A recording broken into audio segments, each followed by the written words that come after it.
All right, we're back. I'm Ed Zitron, and this is Better Offline.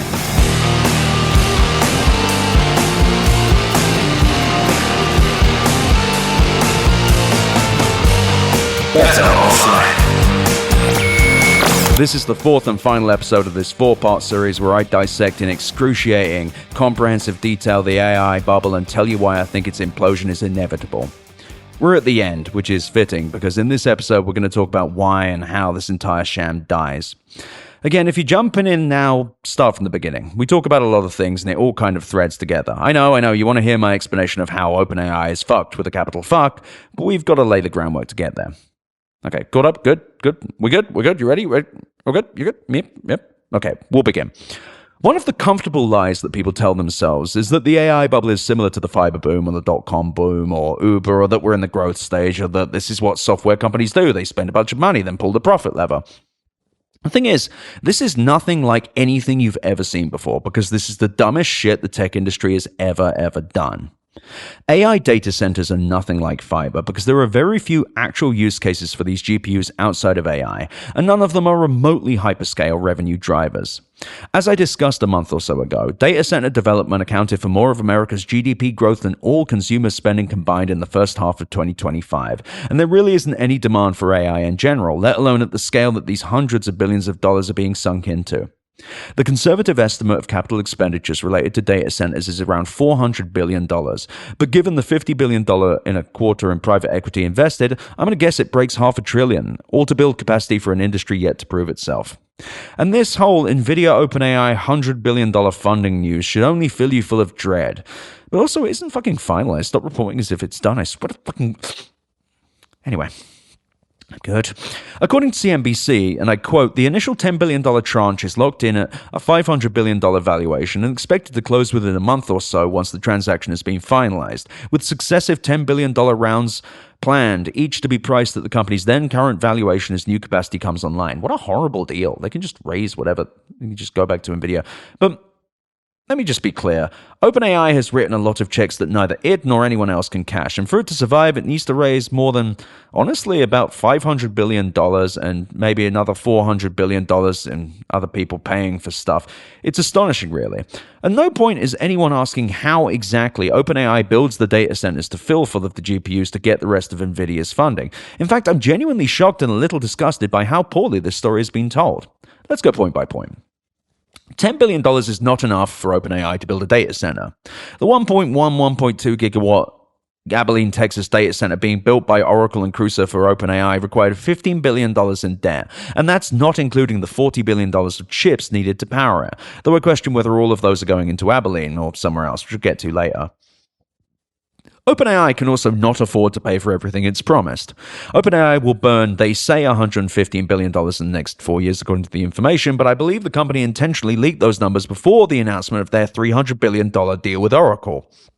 So when you take into account the numbers shared with the information, which involve them burning $47 billion in 2028, a year when OpenAI is meant to make $70 billion in payments to compute to Oracle, another $28 billion to Microsoft or any other cost, there's no space for the $300 billion to go. And there's actually another $100 billion they're promising for backup compute as well.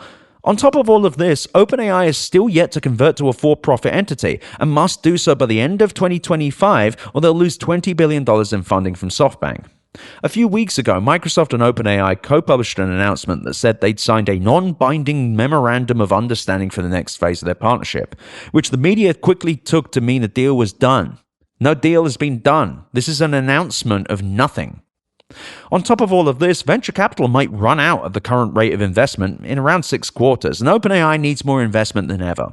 The information recently published some worrying data from venture capitalist John Sakota that at today's clip, the industry would run out of money in 6 quarters, adding that the money wouldn't run out until the end of 2028 if it wasn't for OpenAI and Anthropic. In a very real sense, OpenAI threatens the future of available capital for the tech industry. Well, the good news is that they're going to make lots of money, right? I mean, OpenAI leaked that they'll make $200 billion in 4 years' time. I mean, if you're concussed, I can see how you believe that. Let's go. I'm going to read you a bunch of numbers. I know it's kind of going to be annoying to hear this. For the next 30 seconds, I'm going to just throw figures at you, but pay attention because it's important to realize how insane this is. So in 2025, OpenAI projects to make $13 billion and have free cash flow of negative $9 billion. In 2026, OpenAI will make $29 billion or $30 billion, but have free cash flow of negative $17 billion. In 2027, OpenAI will make $60 billion, but have negative cash flow of negative $35 billion.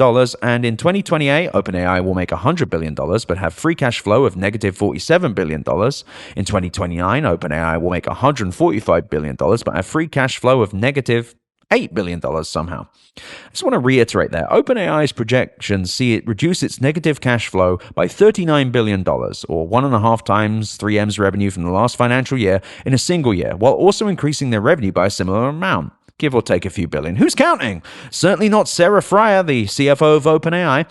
It's also fucking stupid, but don't worry. I know some of you have been worried. You see big strong men with tears in their eyes saying, Sir, OpenAI, they're not going to have enough money. They're going to die. But don't worry. In 2030, OpenAI will make $200 billion and somehow have positive free cash flow of $38 billion. It's just that easy. They don't teach you this in business school. It's just that easy. How are they going to make it? They're going to make it. They'll be fine. OpenAI's current reported burn is $115 billion through 2030, which means there's no way that these projections that were leaked included $300 billion in compute costs, even when you factor in the revenue. There's no space in the projections to absorb the Oracle money, and from what I can tell, by 2029, OpenAI will have burned upwards of $290 billion, assuming it survives that long, which I do not believe it will. Don't worry though, OpenAI is about to make some crazy money. I say in no way being totally sarcastic. I'm going to now read you some of the projections that CFO Sarah Fryer signed off on. This is a professional chief financial officer. Again, more numbers, but pay attention. Pay attention. I want to give you, because these are numbers you just heard, but I want to give you some comparison points. So in 2026, OpenAI will make, according to their projections, or these are the projections, $30 billion in revenue, or just under the $34 billion that Salesforce made in 2024.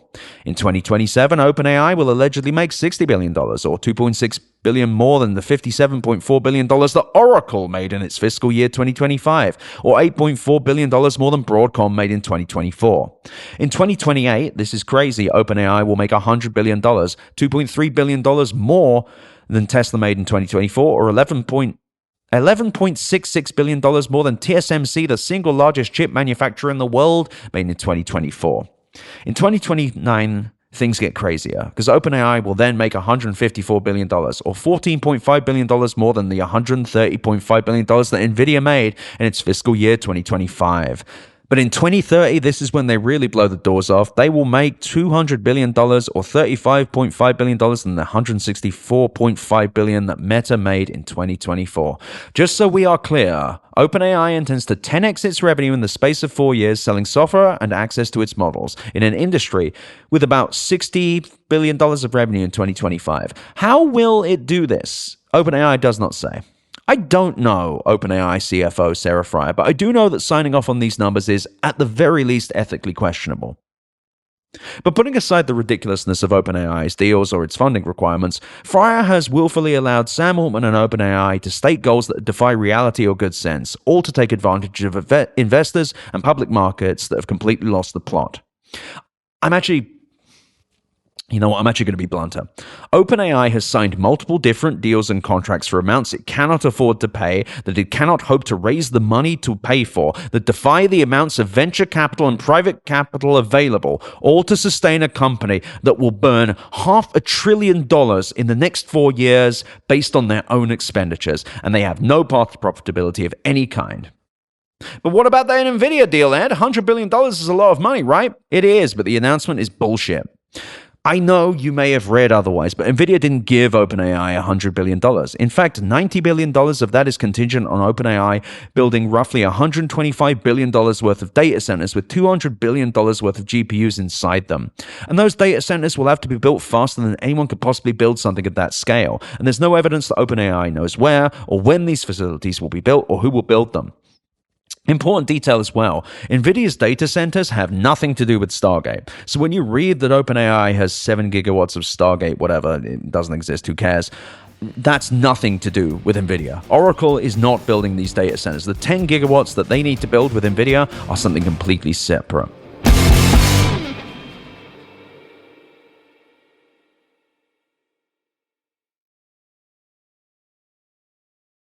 But you know what? Let's take a step back with something really simple. Data centers take forever to build. As I've said previously, based on current reports, it's taking Oracle and Crusoe around 2.5 years per gigawatt of data center capacity. And nowhere in these reports does one reporter take a fucking second to say, hey, what data centers are you talking about? Hey, didn't Sam Altman say back in July he was building 10 gigawatts of data center capacity with Oracle? But wait, now Oracle and OpenAI have done another announcement that says they're only doing 7 gigawatts, but they're already ahead of schedule on 10 gigawatts. Like I said, totally different 10 gigawatts to the one with NVIDIA. But you know what? You've got a few $100 billion of data centers. Now you're making real money.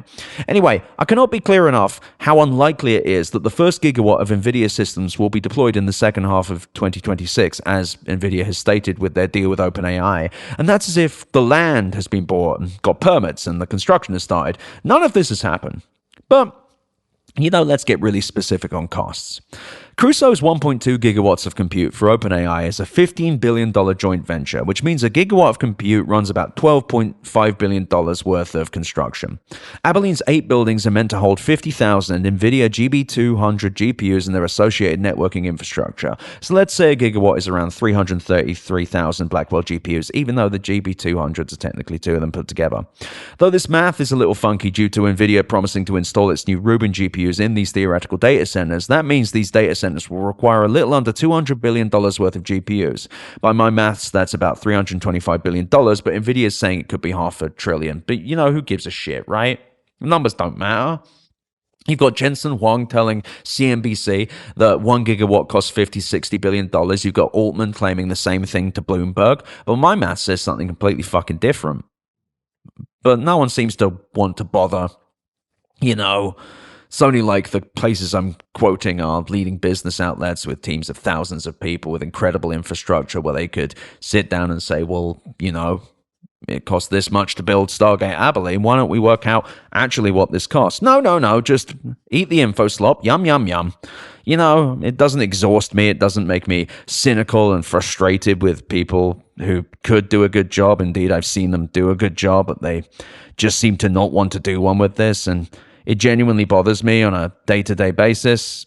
Okay, I realize I'm just ranting at this point, but I'm going to be honest, I'm so tired of this. As a reminder as well, OpenAI has agreed to spend $300 billion on compute with Oracle, but at this point, as you can tell, numbers basically don't have meaning. Numbers have stopped meaning anything. If you believe these numbers, you're a fantasist or a liar, or you just don't want to think about them too much, because when you think about them, you start to realize how unrealistic it is. And even if you remain steadfast in your belief of the transformative potential of large language models, eventually there comes a point where reality must prevail and you accept that we're in a bubble, whether you like it or not.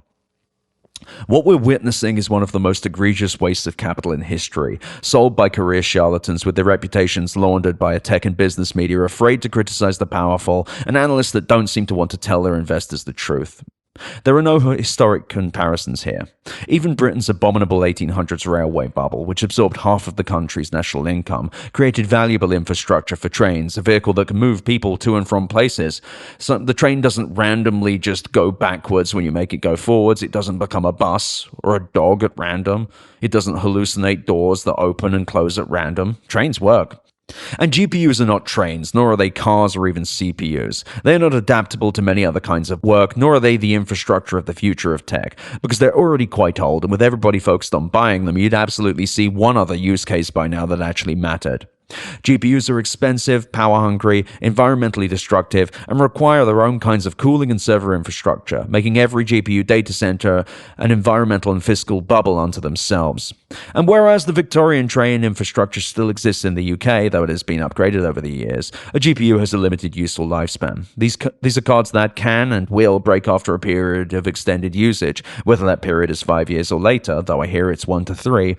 And they'll inevitably be superseded by something better and more powerful, meaning that the resale value of that GPU will only go down with a price depreciation that's akin to a new car, and then a used car, and then a car that you kick the door of every so often. I am telling you, as I have been telling you for years, again and again and again, that the demand is not there for generative AI and the demand is never ever arriving. The only reason anyone humors any of this crap is the endless hoarding of GPUs to build capacity for a revolution that will never arrive. Well, that and OpenAI, a company that's built and sold on lies about ChatGPT's capabilities. ChatGPT's popularity and OpenAI's hunger for endless amounts of compute have created the illusion of demand due to the sheer amount of capacity required to keep their services operational. Also, they can burn around $8 billion or more in 2025 and hundreds of billions of dollars more by 2030, if they make it, which they won't. The Nvidia deal is a farce, an obvious attempt by the largest company on the American stock market to prop up the one significant revenue generator in the entire industry, knowing that time is running out for it to create new avenues for eternal growth. I'd argue that Nvidia's deal also shows the complete contempt that these companies have for the media. There are no details about how this deal works beyond the initial $10 billion. There's no land purchase, no data center construction started, and yet the media slurps it down without a second thought. I am but one man, and I'm fucking peculiar. I did not learn financial analysis in school, but I appear to be one of the few people doing even the most basic analysis of these deals. And while I'm having a great time doing so, I'm also extremely frustrated about how little effort is being put into prying apart these deals by other people. I realize how ridiculous all of this sounds. I get it. There's so much money being promised to so many people. Market rallies built off the back of these massive deals. And I get that the assumption that this much money can't be wrong. That this many people wouldn't just say stuff without intending to follow through or without considering whether their company could afford it. I know it's hard to conceive that these hundreds of billions of dollars could be invested in something for no apparent reason. But it's happening right goddamn now in front of your eyes, and I am going to be merciless on anyone who attempts to write, how could we possibly have seen this coming? Generative AI has never been reliable, has always been unprofitable, and has always been unsustainable, and I've been saying so since at least February 2024. These economics have never made sense, something I've said repeatedly since April 2024. And when I wrote How Does OpenAI Survive in July 2024, I had multiple people suggest I was being an alarmist. Here's some alarmism for you. The longer it takes for OpenAI to die, the more damage it will cause once it does. As I talked about earlier in the series, venture capital could run out in 6 quarters, with investor and researcher John Sekoda estimating that there will be only around $164 billion of dry powder, which is available capital, by the way, in US VC firms by the end of 2025. In July, the French tech journal reported, using PitchBook data, the global venture capital deal activity reached its lowest first half total since 2018, with $139.4 billion in deal value in the first half of 2025, down from $183.4 billion in the first half of 2024, meaning that any further expansion or demands for venture capital from OpenAI will likely sap the dwindling funds available for other startups. Things get worse when you narrow things to US venture capital. In a piece from April, Ernst & Young reported the VC-backed investment in US companies hit $80 billion in Q1 2025, but one $40 billion deal accounted for half of the investment. OpenAI's $40 billion deal, of which only $10 billion has actually closed, and that didn't happen until fucking June. Without the imaginary money from OpenAI, US venture capital would have declined by 36%. I should also add another $8.3 billion was added on the top of that, but still, that's less than $40, folks. The longer that OpenAI survives, the longer it will sap the remaining billions from the tech ecosystem, and I expect its tendrils to extend to private credit soon too. The $325 billion it needs just to fulfill its Nvidia contract, albeit over 4 years, is an egregious sum that I believe exceeds the available private capital in the world. And I went and actually looked. Assuming that all of this capital is currently available, the top 10 private equity firms in the world have around $477 billion of available capital. A reminder, $477 billion is a lot less than OpenAI's total commitments over the next few years. In fact, I put a premium newsletter out just before recording this, so I didn't totally update the script, but OpenAI needs $1 trillion. They need about $500 billion for operations and about $450 billion for all the data centers they promised and the GPUs in them. It's not really good. It's not good at all. But if we include the cash at hand at the biggest investment banks, this brings us up to, by the way, if we assume that all of these funds are available, about $562 billion in capital and $164 billion of venture capital in the US to spend. And that's all meant to go in more places than just OpenAI. That's not enough. If we combined all the available private equity firms in the top 10 and all of the available US VC, that's not enough to pay for all the bills that OpenAI's said. We're in a fucking bubble, man. Come on. Sure, I also get that there's more than 10 private equity firms and there's more venture money and that they could raise more money from LPs. But what's left exactly? Another 150, 200, 300 billion? They need that. They need all of that. Hand that over to Clammy Semi right now. Clammy needs to give that money to Jensen. Jensen need money. Number go up, you asshole. Give money to Jensen Huang now.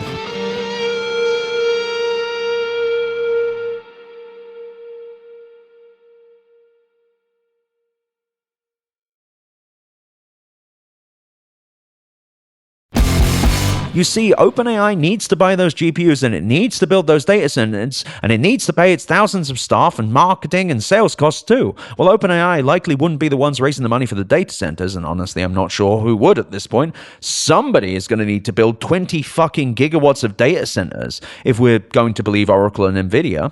You may argue that venture funds and private equity funds can raise more, and you're right, but at this point there have been few meaningful acquisitions of AI companies and zero exits from the billions of dollars put into data centers. How are they meant to justify doing this other than me need money, please?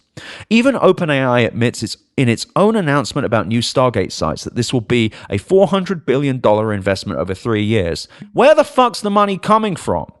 Is OpenAI really going to absorb massive chunks of all available private credit and venture capital and capex from major tech companies for the next few years? And oh my fucking God, stop saying the US government will bail this out. I'm tired of hearing it. I get that things are scary right now. I'm scared too. We're all fucking scared. But I get jumping to doomerism, but stop. The US government actually really can't afford to do this. OpenAI needs about $1 trillion in the next 4 years. And while the US government has spent equivalent sums in the past to support private businesses, there's about $440 billion dispersed during the Great Recession's TARP program, and that was when the Treasury bought toxic assets from investment banks to stop them from imploding, like Lehman Brothers. That one.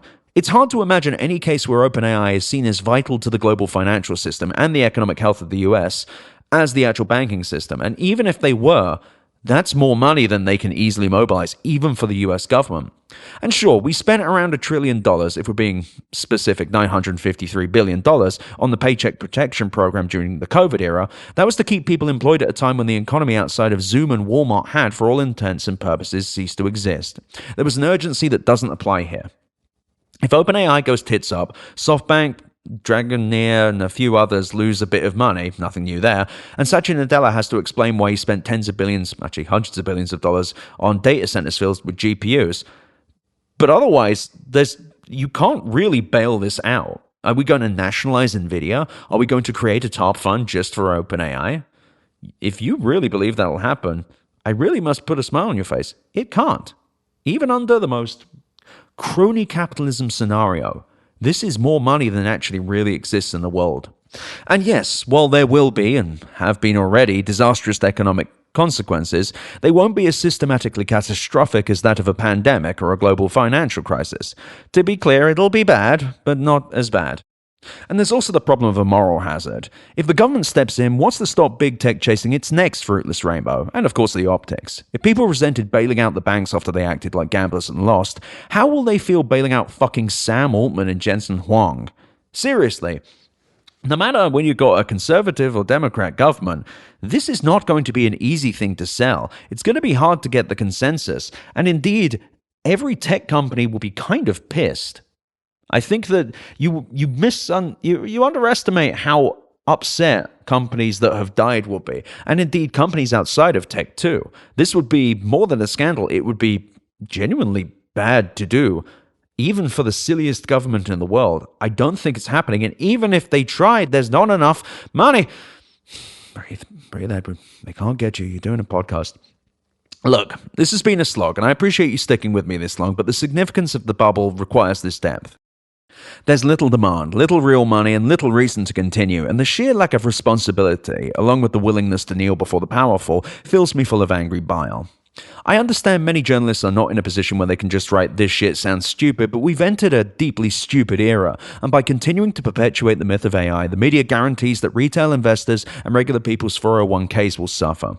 It is now inevitable that this bubble bursts. Deutsche Bank has said that the AI boom is unsustainable outside of tech spending remaining parabolic, which it says is highly unlikely. And Bain Capital has said that $2 trillion in new revenue is needed to fund AI scaling. And even that math is completely fucked as it talks about AI-related savings. And I quote, "Even if companies in the US shifted all of their on-premises IT budgets to the cloud and reinvested the savings from applying AI in sales, marketing, customer support, and R&D into capital spending on new AI data centers, the amount would still fall short of the revenue needed to fund the full investment, as AI's compute demands grow at more than twice the rate of Moore's law," Bain notes.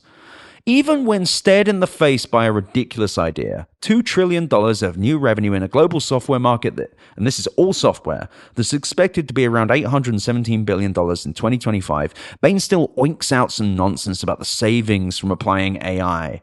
Yet another myth perpetuated, I assume, to placate the fucking morons sinking billions into this.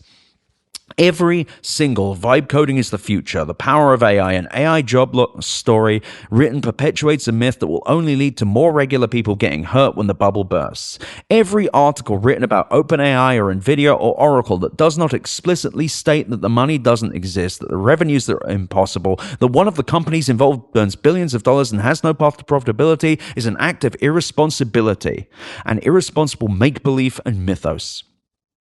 Look, I'm nobody.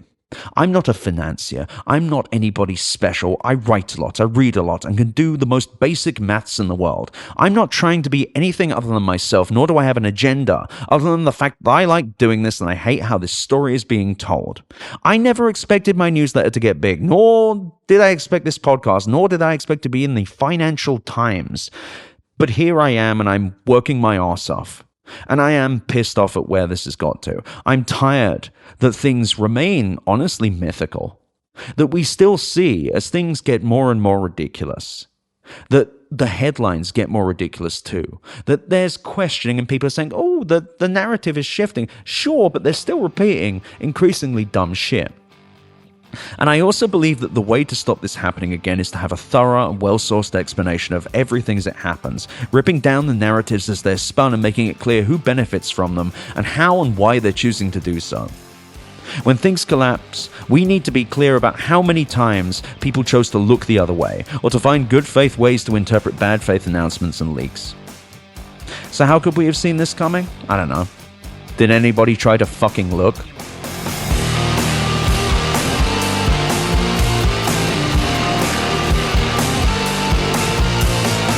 Thank you for listening to Better Offline. The editor and composer of the Better Offline theme song is Matt Osowski. You can check out more of his music and audio projects at matosowski.com. MATTOSOWSKI.com.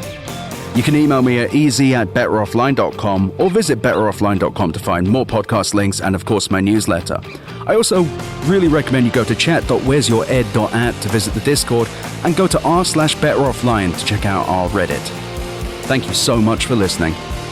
Better Offline is a production of Cool Zone Media. For more from Cool Zone Media, visit our website, coolzonemedia.com, or check us out on the iHeart Radio app, Apple Podcasts, or wherever you get your podcasts.